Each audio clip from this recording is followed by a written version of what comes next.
Bashkiria is in shock. The Republic has become the leader in casualties in the war against Ukraine.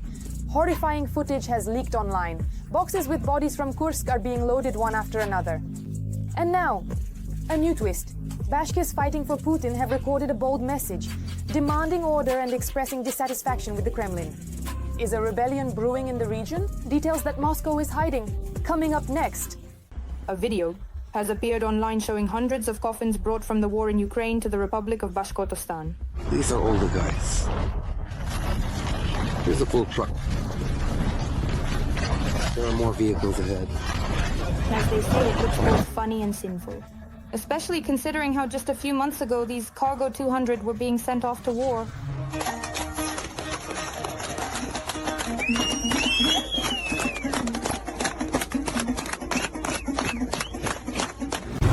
Bashkiria has long held the lead in military losses.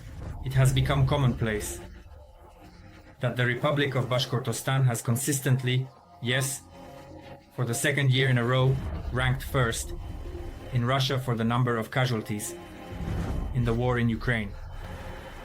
It has become commonplace that every week there are 10, 15. What do you mean? Every week? Practically every day, yes. There are 10, 15 more officially recognized killed in the war in Ukraine. How many unofficially, no one knows yet. And already today, it has surpassed, practically 5,500 officially dead. Apparently deciding that their opinion matters to someone, the military from Bashkiria appealed to Putin to stop the catastrophe. Due to unscrupulous mineral extraction, people could literally be left without water and perish. For several years now, attempts to develop a copper quarry have not ceased. The mining organization Russian Copper Company, RCC, is currently trying to enter the Salavat area. If this happens, our region faces an environmental disaster. Along the course of these rivers, there are more than 40 villages. These rivers are a source of clean drinking water for the population and farm animals. But who cares about the second-rate, according to Moscow, population of a poor republic? The military from the appeal were most likely forced to apologize under the threat of meat assaults.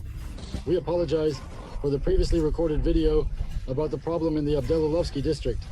I was sent a text with the appeal and was misled. In this video we were used blindly for placement in other Telegram channels to incite division among the people of Bashkiria.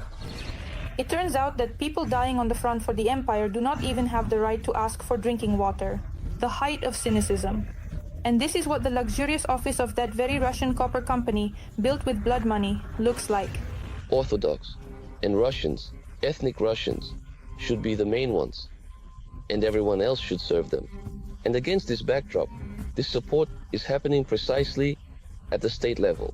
If you are an ethnic or non-Russian in the territory of the Russian Federation, you will always be in a disadvantaged position, and you must always either with a weapon in hand or with your fists defend yourself. The issue of illegal mining in Bashkiria has already led to mass protests. More than 90 people are being tried in the Baymak case and are being sentenced to up to 5 years in a penal colony on fabricated charges. The protocol states that I chanted Kabirov resign, but there is no video showing me chanting Kabirov resign. I am being accused of being the organizer of this rally. All because people came out to protest against the arrest of activist Ilya Alsinov. He was convicted for statements about illegal mineral extraction in the Republic.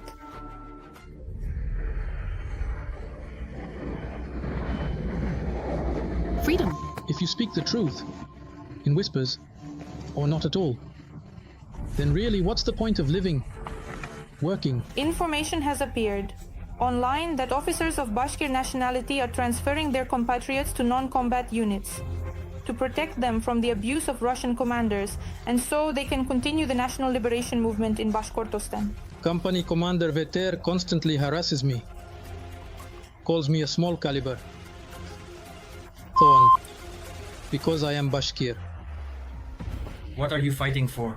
If you are fighting for the future of Russia, well, yes, you are fighting for the future of Russia as a column as an empire and for the future of Bashkortostan as a colony within this empire. In today's attitude of Russia towards us as natives, like some kind of Indians who are prohibited from properly studying their native language, whose natural resources are being extracted, whose national leaders are all imprisoned. Yes, from whom all the powers have been taken away from the Republic. This is what you are fighting for. The fighters of the Bashkort Company, fighting in Ukraine, are calling on Bashkir soldiers to join their side to rise against Putin's authorities and liberate the region. The Russians, as always, fight with other people's hands and risk the lives of those they contemptuously call Bashkirs. Come to us. In our Bashkort Company, you will be warriors, fighting for a just cause. Remember, together we still have to liberate our Bashkortostan. Also, videos periodically appear online claiming that Bashkirs hate Russians and are waiting for liberation from the oppression of the federal center. The Russians will not touch us, they say. They will die for us. When Russia collapses, we will all live better. Perhaps all these people are simply waiting for Moscow to weaken enough so that they can finally assert themselves and reclaim their rightful independence. Every voice matters. Join our community, support independent journalism and help us bring you the truth from Ukraine. Become a member of Ukraine today. Join us now. At this moment, Putin used the Easter truce to advance on the front. The details are simply shocking. On April 19th, the Kremlin dictator pompously announced a truce, and the very next day his army created a real hell on the front. 96 assaults, that's the price of Moscow's peaceful gesture. How is the world reacting to this hypocrisy, and what is the current situation on the front line? Watch. The Russian Ministry of Defense stated, according to Putin's decree, a supposed Easter truce is declared for 30 hours. From Saturday evening to midnight on Monday, Ukrainian President Volodymyr Zelensky emphasized the Ukrainian army will act reciprocally depending on the behavior of the Russian side. If Russia is suddenly ready to truly engage in a format of complete and unconditional silence, Ukraine will act reciprocally, in the same way as the Russian side. Silence in response to silence, strikes for defense against strikes. If complete silence truly prevails, Ukraine proposes to extend it even after the conclusion of the Easter day on April 20th. This will show Russia's true intentions, because 30 hours are enough for headlines, but not for real confidence-building measures. 30 days could give the world a chance. Volodymyr Zelensky, President of Ukraine, on Telegram.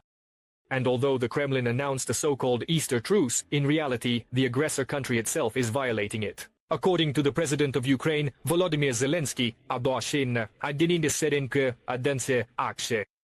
reported the President of Ukraine. Combat operations continue, Russian strikes continue. In some directions on the front, Russian artillery continues to sound, not the promise of silence from the Russian leader. Russian drones are being used. Volodymyr Zelensky, President of Ukraine, on Telegram. On the eve of Easter, April 19th, the largest prisoner exchange in recent times between Ukraine and Russia took place. As reported by the Coordination Headquarters for the Treatment of Prisoners of War, Ukraine managed to return 277 people from Russian captivity. Among those released are fighters from the Armed Forces of Ukraine, the National Guard, the State Border Service and the State Special Transport Service. This is already the 63rd exchange since the beginning of the full-scale invasion of the Russian Federation into Ukraine. In total, 4,552 Ukrainians have returned home during this time. Another 529 people were released in informal exchanges between Ukraine and Russia. As reported by the Coordination Headquarters for the Treatment of Prisoners of War, Ukraine managed to return 277 people from Russian captivity. Among those released are fighters from the Armed Forces of Ukraine, the National Guard, the State Border Service, and the State Special Transport Service. This is already the 63rd exchange since the beginning of the full-scale invasion of Ukraine by the Russian Federation. In total, 4,552 Ukrainians have returned home during this time. Another 529 people were released in informal exchanges. You know, I am very happy to see my girlfriend after 3 years. Even when we were allowed to make calls, I couldn't see her. They didn't let me call. And, I don't know how to express what I'm feeling. I'm truly happy that she waited for me. I promised her that if she waited for me, I would marry her. Now I will fulfill my promise. I am very impressed by her. I am amazed. I am amazed at how strong our country is and how it has changed over the past 3 years. When we were coming here, I saw people coming out onto the road to meet and greet us. We are a very strong country, I am sure of it. On March 11th in Saudi Arabia, Ukraine and the USA agreed on a proposal for a 30-day ceasefire. However, according to the Ukrainian Foreign Minister Andriy Sybiha, instead of taking concrete steps, Moscow only put forward additional demands and intensified attacks on Ukraine, including on civilian populations and infrastructure. Putin has now made a statement about his alleged readiness for a ceasefire, 30 hours instead of 30 days. Unfortunately, we have long had a history of his statements not matching his actions. We know that his words cannot be trusted, and we will be looking at actions, not words. Russia can at any moment agree to the proposal for a full and unconditional 30-day ceasefire, which has been on the table since March. Andriy Sybiha, the Minister of Foreign Affairs of Ukraine, on social network X. The international community also does not trust the statements of the Russian dictator. The Ministry of Foreign Affairs of Italy noted, any signal towards peace is important, however it remains unclear how exactly Russia intends to adhere to the ceasefire. The UK Foreign Office urged Moscow not for a short-term pause, but for a complete cessation of hostilities. And the European Commission reminded, more than a month ago, Ukraine agreed to an unconditional truce. And if the Russian leadership truly sought peace, it could stop the war at any moment. Russia has a track record as an aggressor, so first we need to see an actual cessation of aggression and clear actions towards achieving a lasting ceasefire. Russia can stop this war at any moment if it truly wants to. We continue to support Ukraine in its pursuit of a lasting, just and comprehensive peace. Anita Hippa, spokesperson for the European Commission on Foreign Affairs and Security Policy, from a Reuters publication. In the United States, there was also skepticism towards the Kremlin's gesture. Republican Congressman Joe Wilson called Putin's initiative a fake and labeled him a cynical liar. War criminal Putin reminds us of his complete and utter depravity and disregard for human life by shelling playgrounds, Christian bakeries, and declaring a fake Easter ceasefire while continuing the invasion he started and could end today. History will remember him as a weak and pathetic man. Grateful for the support of Ukraine. Joe Wilson, a member of the U.S. House of Representatives, on social network X. Meanwhile, in the coming days, an American delegation plans to visit London for talks on a ceasefire in Ukraine.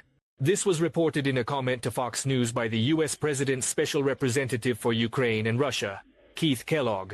He reminded that on March 17th, in Paris, the Ukrainian and American delegations had already discussed further steps towards a ceasefire, and this dialogue will continue.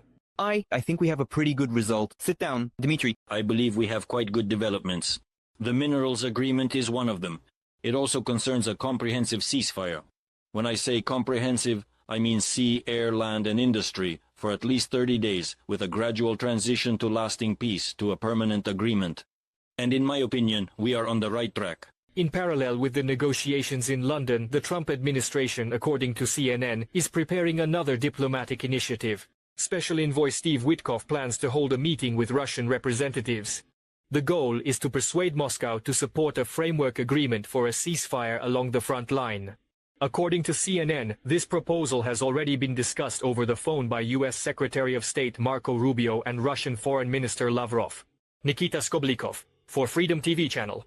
That's all for now. But for more fiery news from the front, tune in to the next broadcast.